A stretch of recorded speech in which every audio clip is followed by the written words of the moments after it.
Good evening বন্ধুরা। আজ আমি তোমাদের সাথে শেয়ার করব পুলিশের ট্রেনিংয়ে আমাদেরকে কি করতে হয়। তোমাদের অনেকের মনে কোশ্চেন আসে, আচ্ছা পুলিশের ট্রেনিং কি খুব হার্ড হয়? অনেকে হয়তো এটা ভেবে পুলিশের জন্য প্রিপারেশন নিতে ভয় পাও বা পিছিয়ে যাও, যে হয়তো ট্রেনিং খুব হার্ড হয়, আমরা হয়তো ট্রেনিং করতে পারবো না, অনেক অনেক খাটায় আমাদেরকে, অনেক ছোটায়, এরকম আমাদের প্রত্যেকের মনে হয়। আজ আমি তোমাদের সাথে শেয়ার করব অ্যাকচুয়ালি পুলিশের ট্রেনিং নিয়ে আমাদের যে 6 মাসের ট্রেনিং, তাতে কি করতে হয়। হ্যাঁ বন্ধুরা, ট্রেনিংয়ে একটু তো কষ্ট হয়, কিন্তু সেটা খুব কষ্ট সেটা নয় কখনোই। তবে ট্রেনিংয়ের মধ্যে যেমন কষ্ট আছে, তার থেকে অনেক বেশি আনন্দ আছে। আজ আমাদের ট্রেনিং শেষ হয়ে পোস্টিং হয়ে গেছে, তো সেই জন্য আমরা সেই দিনগুলোকে প্রচুর পরিমাণে মিস করছি এখন। কারণ ট্রেনিংয়ে সবাই আমরা একসাথে থাকতাম। যখন তোমাদের পোস্টিং হয়ে যাবে, কাউকে আর একসাথে পাবে না, তখন নিজের জীবনটা পুরো একাই হয়ে যাবে, সব কিছু নিজেকে একা করতে হবে। একসাথে যে বন্ধুরা মিলে সবাই যেতাম, মাঠে যেতাম, ডিউটি করলে সেখানেও যেতাম, ল ক্লাসে যেতাম, সেটা আর কখনোই হয়ে ওঠে না।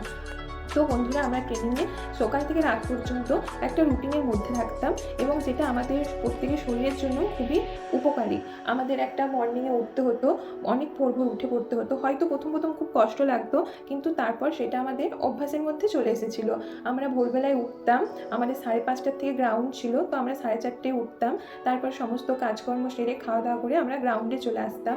তারপর 9টা পর্যন্ত গ্রাউন্ড হতো, সেখানে ছুটতে হতো, আরও সমস্ত পিটি ড্রিল অনেক কিছুই ছিল, সেইগুলো করতে হতো। এগুলো করার পর আমরা রুমে এসে স্নান করে খাওয়া দাওয়া করে, মানে টিফিন দিত, টিফিন করে আমরা আবার ল ক্লাসে চলে আসতাম ইউনিফর্ম পরে। ল ক্লাস হতো আমাদের, করার পর প্রায় 10টার থেকে ল ক্লাস হতো আমাদের 1টা পর্যন্ত। 1টার পর গিয়ে আমরা আবার ভাত খেতাম। বন্ধুরা, তখন কিন্তু আমাদেরকে অনেক লাইন দিয়ে খেতে হতো, আমরা ছোটাছুটি করতাম, কার কে আগে এসে লাইন দিতে পারবে থালা নিয়ে, সেটার মধ্যেও একটা আলাদাই আনন্দ আছে।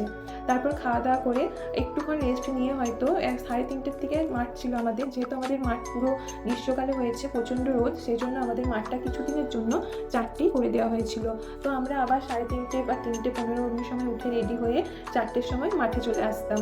6টা পর্যন্ত মাঠ হতো, সেম আমাদেরকে ছুটতে হতো, তারপর কিছু ড্রিল করতে হতো, রাইফেল এক্সারসাইজ ছিল, পিটি ছিল, কোনোদিন গেমিংয়েরও ক্লাস থাকতো। সেগুলো করে নিয়ে আবার আমরা রুমে এসে আমাদের টিফিন দিত, টিফিন খেয়ে নিয়ে নিজের মতো যা কাজ ছিল, কারণ আমাদের ট্রেনিংয়ে তো সমস্ত কাজ নিজেকেই করতে হয়, ড্রেস কাচা, যেহেতু তুমি সেগুলো করে মাঠ করো, তো সেগুলো তো আর করা যায় না নেক্সট দিন। ড্রেস কাচা, তারপরে তোমার বাড়িতে ফোন করা, নিজের মতো একটু টাইম স্পেন্ড করা, খাওয়া দাওয়া করা করে নিয়ে আবার নাইট রোল কল হয়। ট্রেনিংয়ের রোল কলটা মাস্ট, তোমার হয়তো 2বার থেকে 3বার, কোনো দিন 4বারও রোল কল হয়। তো নাইট রোল কল হতো আমাদের আবার 7:30 8টার সময়। রোল কল হওয়ার পর সেখানে আমাদের পরের দিনের রুটিন সম্পর্কে স্যারেরা বলে দিতেন। রোল কল হবার পর আমরা হয়তো মাঠে একটু বসতাম, কোনো দিন লুডো খেলতাম, কোনো দিন নিজেরা গল্প করতাম। তারপরে এসে খাওয়া দাওয়া করে তাড়াতাড়ি আমরা শুয়ে পড়তাম। 9টা থেকে 9:30টার মধ্যে, 9:30টায় আমরা প্রত্যেকেই শুয়ে পড়তাম। তারপরে যে যার মতো ফোন ঘাঁটতো, ফোন করতো, বা কেউ পড়াশোনা চাইলে করতো, যে যেমন। তারপরেও আমরা কিন্তু 10টা বা 10:30টার মধ্যে ঘুমিয়ে পড়তাম। 10:30টার পর ট্রেনিং চলাকালীন তুমি কাউকেই জেগে থাকতে হয়তো দেখবে না, সেটা খুব রেয়ার করতাম। ঠিক পরের দিন 4টের সময় বা 4:30টার সময় আমরা আবার উঠে যেতাম। এই কন্টিনিউ একটা রুটিনের মধ্যে আমরা থাকতাম, যেটা কিন্তু আমাদের প্রত্যেকের অভ্যাস হয়ে যায়। এখন আবার দেখো, সেই অভ্যাস আস্তে আস্তে চলে যাচ্ছে। মানুষ তো অভ্যাসেরই দাস, যখন যেটা হয় তখন সেটাকেই অভ্যাস করে নিতে হয়। তখন সেটা কষ্ট হতো, পরে আস্তে আস্তে সেটাতেই আমরা হ্যাবিচুয়েটেড হয়ে গিয়েছিলাম। আবার এখন অন্য লাইফ, অন্যরকম অভ্যাস তৈরি হচ্ছে। তো তোমাদের সাথে আমি শেয়ার করলাম যে পুলিশের ট্রেনিংয়ে আমরা 24 ঘন্টায় কী করে থাকি বন্ধুরা।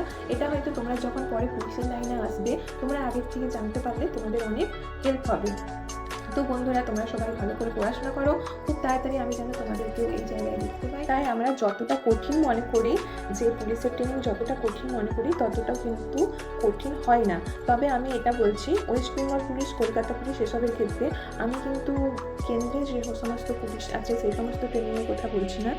তো বন্ধুরা, তোমরা খুব ভালো করে পড়াশোনা করো, তোমাদেরকেও যেন আমরা খুব তাড়াতাড়ি সফলতার চূড়ায় দেখতে পাই, এই কামনা করি। তো আজ এই পর্যন্তই বন্ধুরা, পরবর্তী আবার নতুন ভিডিওতে তোমাদের সাথে দেখা হবে। তার মধ্যে তোমরা কিন্তু এই চ্যানেলটাকে লাইক ও সাবস্ক্রাইব করতে ভুলো না।